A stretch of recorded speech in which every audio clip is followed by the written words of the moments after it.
the integration is really easy because of that. We're not asking you to change the way you work today. We're adding new capabilities for you that you can pretty easily integrate to whatever tech stack you're on already today.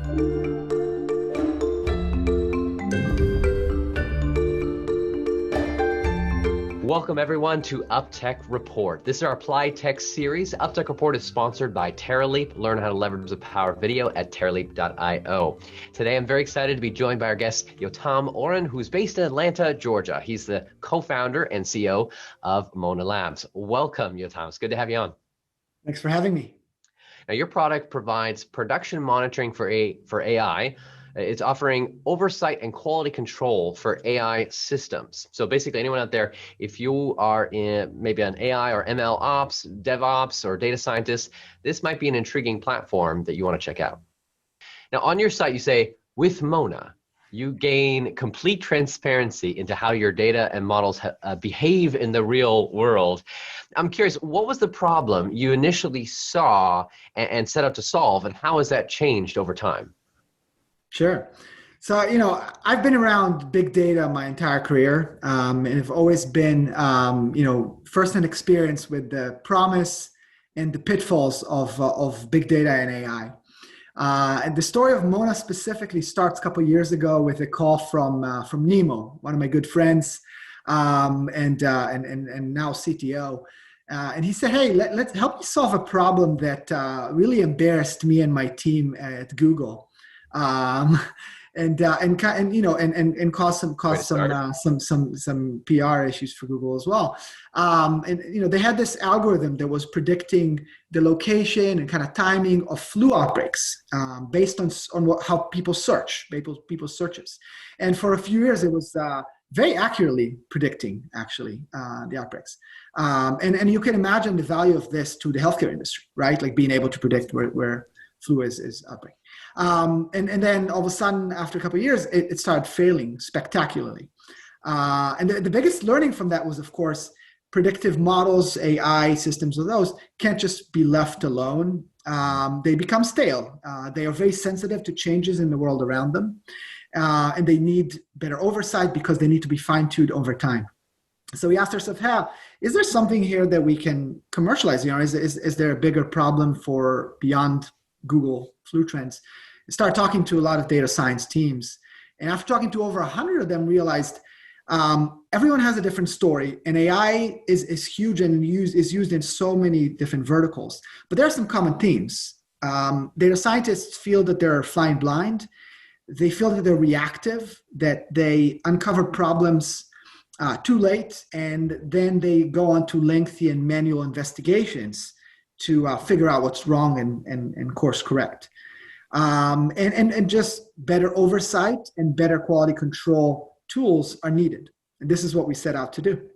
And frankly, we're still, while our storytelling and I think some of our, messaging had changed and some of our product definitions have changed, this is still the problem we're solving today that hasn't dramatically changed from the beginning. AI and machine learning, it is only going to increase the usage of it. And so being able to better understand, have clarity is going to be paramount. Now, you started this about 2 years ago, a little over 2 years? That's right. Yes. In the fall of 2018. Well, it's an interesting journey already from the concept of your friend calling out and you realizing that need. For those that want to hear more about Yotam's story, stick around for part 2 of our interview. We'll be diving deeper into that. But to give a taste, I'm curious, what's one thing you wish you had known 2 years ago, 3 years ago, before you started that you know now? I mean, that's a really tough question. Tough question. I think I wish I had known more about the just the sheer variety of use cases that are out there for this problem, and how despite that, there's enough commonalities that you can address them all with some common capabilities. I think at first my intuition was this is pretty niche, right? When I first started talking about this, I thought this is going to have to be solved locally. This is going to be, every AI use case is going to have its own, set of issues, its own set of solutions. I think I wish I'd had the foresight 2 years ago that there's a lot of commonality, and the revolution of standardized, or like having a more universal language talking about these things is there. The potential It's already there. Well, I'm excited to hear more of your story. So definitely those who want to hear it, stick around for part 2 of our interview. Coming to then the product that Mona is and exists for. Tell me a bit more of in every day, a use case. If you can describe one of your clients that are using it right now, what does it look like when it's in play? Yeah, I mean, so imagine that you have, the e-commerce, e-commerce site, for example, and then, I'm going to say, let's say you're Gap. They're not our customer, but for illustrative purpose, let's say Gap, you're the Gap.com. And you have an algorithm that makes product recommendations to your users, to your consumers when they come on the site. And it's analyzing all sorts of things about the user, right? Their browsing history, maybe their like purchasing history, a lot of like non-user specific information like trending products and promotions, these kind of things. And the success of this system is measured by, clicks and conversions, right? Are users actually liking the recommendations, and do they turn them into actions? And in this case, the owners of this algorithm, when they fly blind is when they only react to issues when those clicks and conversions start declining, when the business is complaining, the marketing person, right, is complaining, the conversions are down. So is there a way to help them, right? This is what we're trying to do. Is there a way to give them leading indicators that there are issues? Is there a way to help them get more transparency into more granular issues they might have? So it starts with tracking more than just conversions and clicks.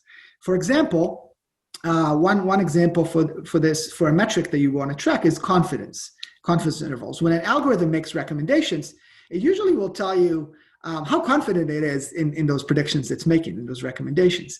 So if you track the confidence intervals and you see a decline in that, there might be an issue worth mentioning, and so we help them track more metrics. The second one would be to look more granularly, to go beyond the global average, to go into subpopulations, because usually when you have issues, they start with subpopulations. So, for example, we might want to track the age distribution of consumers on the site and say, hey, there's an increase in the number of retirees, or retiree age people that are on your site. And frankly, our model isn't as good, right? The results are not as good for this kind of segment, this subpopulation. And if there's an increase in their numbers, they're going to impact the overall results over time. You might want to fine tune your performance, your ability to recommend for this kind of population.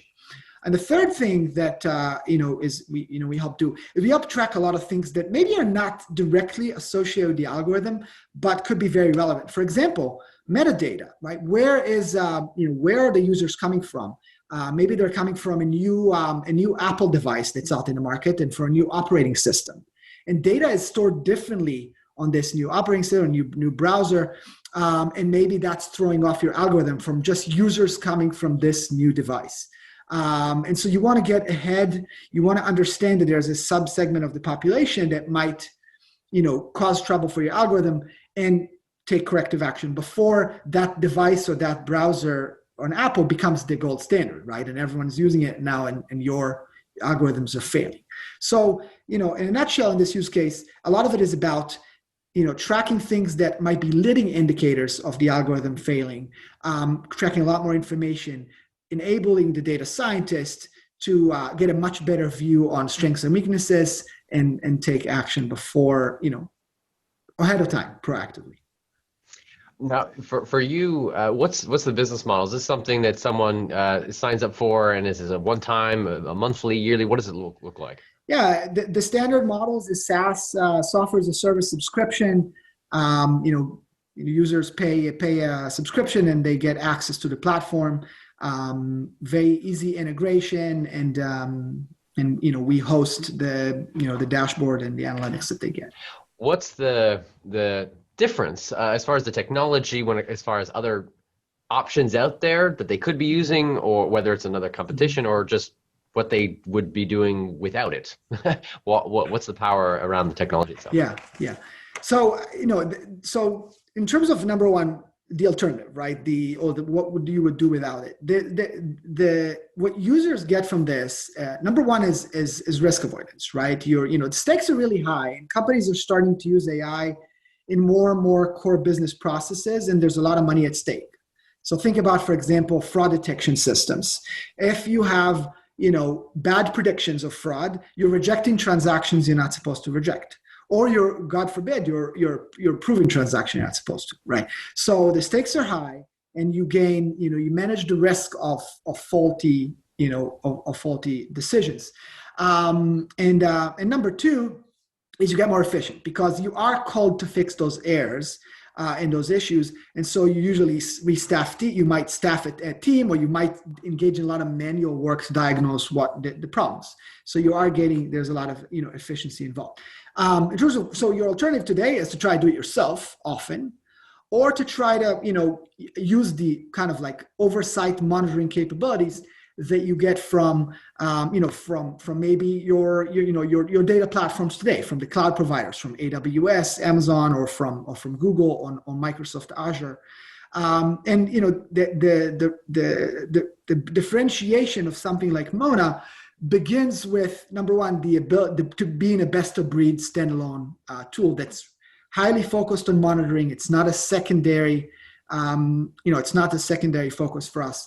And the idea that being standalone, it's completely agnostic to how you develop and test and deploy your AI today. And so we're not, the integration is really easy because of that. We're not asking you to change the way you work today. We're adding new capabilities for you that you can pretty easily integrate to whatever tech stack you're on already today. For the AI, ML ops or DevOps or data scientists out there, any words of wisdom for them? Because you probably know what they're feeling, their pains, their concerns, the things they're working on. So a word of wisdom that you can share. Yeah, number one, take control of your models and your data throughout their whole life cycle. Leverage as many engineering tools to automate things that shouldn't be your core day-to-day work. But take ownership of it. Don't expect don't expect to hand it off to someone else. Aspire to get as much transparency as possible, and continue your research into production. I mean, it's interesting, right? Obviously, that's what they want to do.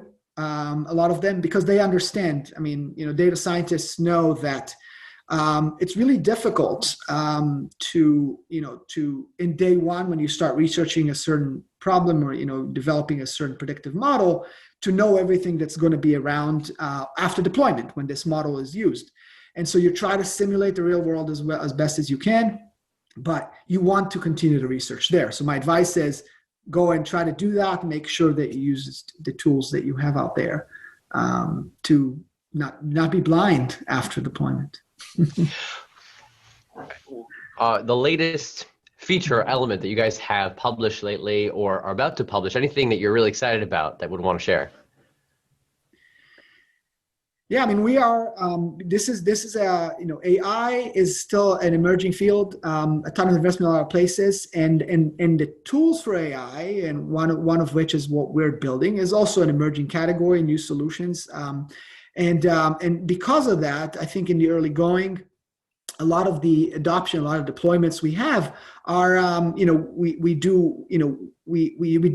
they're almost like a managed service in a lot of ways, right? We do a lot of the work, we help with onboarding, we consult, we advise. And we still would love to do that, because we want to make sure that, that our customers and our users are making the most out of the, capabilities we provide. But we're also making a lot more DIY.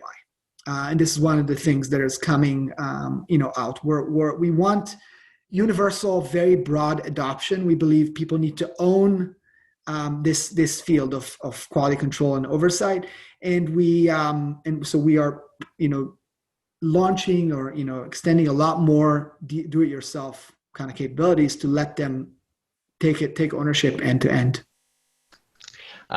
Looking forward from here, 5 years from now, what can you share of the roadmap of where you guys are headed? This is a foundational need, right? You can't imagine, not really monitoring anything that is kind of in a critical business process, any system or predictive model that's in a critical business process. We want to be an integral part of every AI project. And we want to be an enabler, a part of this, movement to bridge the gap between kind of data research and production or operations, right, of products that consumers and customers use.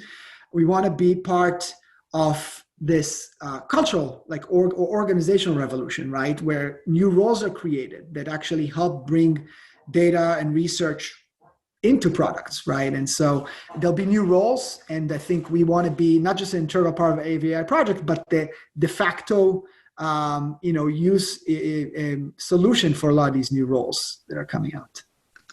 Well, it's an interesting kind of direction. You're definitely in the right space of where things are headed for AI and ML, and it's needed, that visibility and clarity that you guys are bringing. Thank you so much, Yotam, for sharing what you guys are up to. For those that want to learn more, you can go check out their website. Just double check. Yes, it is monallabs.com. No, .io. monallabs.io. Domains. Right. Domains. Yeah, monallabs.io is our site, and of course, follow us on LinkedIn. We regularly post out updates there at Monal Labs. So try to be active on both fronts. We'll be able to learn a lot more. Love it. Thank you so much again, everyone. This was our Apply Tech series. If you want to hear more about Yotam's background, his history, and his journey that's been on, stick around for part 2 of our discussion on a founder's journey. This is UpTech Report. Our sponsor for today is TerraLeap. If you want to learn how to better leverage the power of video to increase sales and marketing results, head over to TerraLeap.io and learn about the new product customer stories. Thanks, everyone, and we'll see you next time. Have you seen a company using AI, machine learning, or other technology to transform the way we live, work, and do business? Go to uptechreport.com and let us know.